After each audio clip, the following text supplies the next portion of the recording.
My name is Yanez, and I'm here at the South of Market Cultural Center, SomArts, and we're celebrating Day of the Dead. This is our opening reception for our 2007 Day of the Dead show, digital offerings for the altar of life.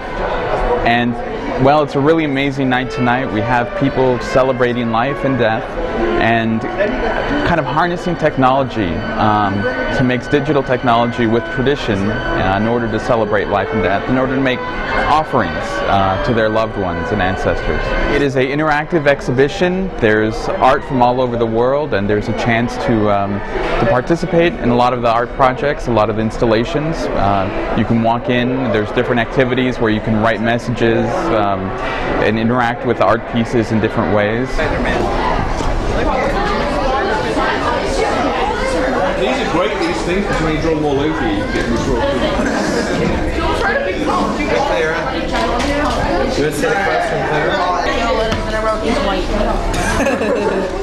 There's a tribute to the executive director of SomArts, who's our friend Jack Davis. Every time I get engaged with a conversation with an artist about art and their work and all that, it's always a very stimulating process. The show runs from tonight, October 12th, until November 3rd. We'll have a closing reception on November 3rd as well.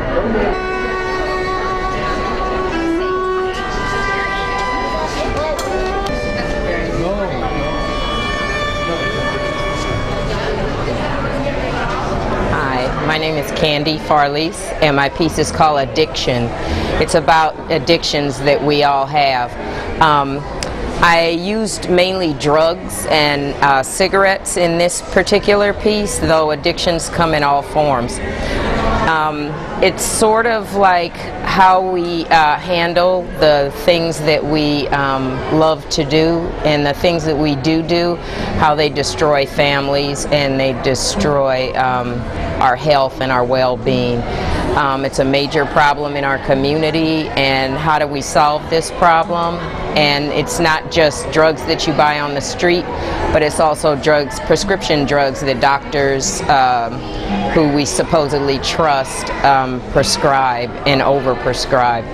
And our society is becoming really medicated, and through that process we're not able to handle regular daily events. We self-medicate so that we don't have to face some of the things that we need to face.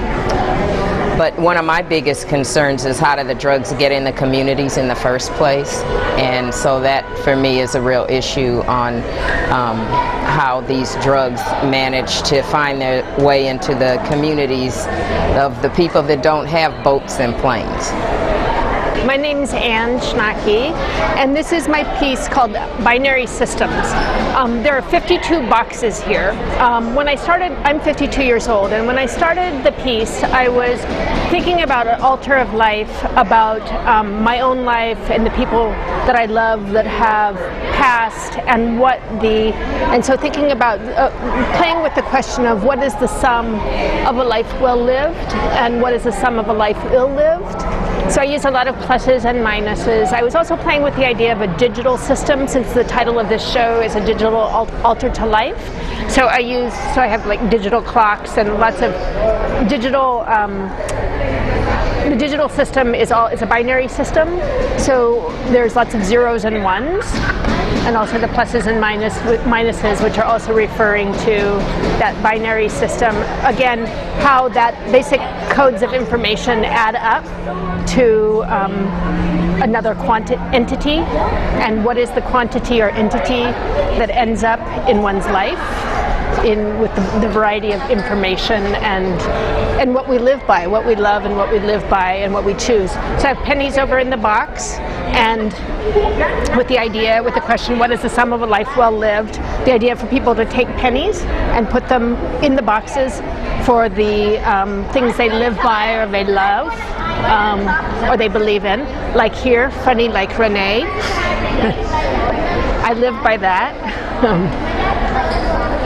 Good looking, but like Rio, that's good too. Okay, my name is Deborah Cohen. I've put this piece together with Vivian Walsh, Alain Weber, and the 5th grade students students in my Spanish class at the San Francisco School. The piece is inspired from an African tradition about there being three worlds: the world of the living, the world of the living dead, where people go to when they die, but they're still remembered by people on Earth, and then the third world, which is the world that they pass on to when the last living person dies who knew them. So what we did was we represented a living room. And apparently living rooms in those days were being called living rooms because there were not really living rooms until they had parlors, right? They had parlors first, and parlors were really places where they laid out the dead. So when they decided to start having a room where people really were going to spend time and hang out together and chat and have tea, they decided to call those rooms the living room to make a distinction between a parlor where they laid out the dead and a space where they enjoyed life. So we thought it was very apropos.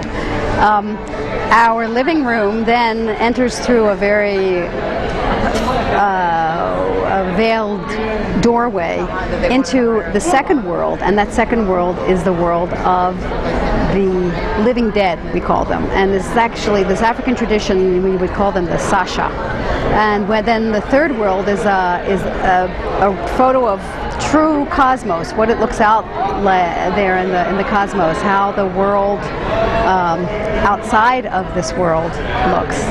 And this was taken by a very sophisticated telescope and computer system by a friend of mine, and we made some big posters of this third world where the living pass on to. For me, working with kids doing an activity like this is so fabulous, because as a Spanish teacher, for me to be able to share with kids this different view of how we can see death and how death is just a part of life, and that if there were no death, I don't know what we would call life. And I think that for them to look at it in a very joyous kind of playful way, they've made skeletons with black light shining, and they're able to dress their skeletons in the kinds of clothing that the person who they had honored on an altar in the living room would have maybe worn. They wrote a piece in English and they wrote a piece in Spanish, and we videotaped them, and that's the digital side of our show, that you can watch them on a looped video talking about the people they honored, at the same time that we have a little monitor peeking through our altar, and in the dead room, the living dead room, the skeletons are watching us talk about them.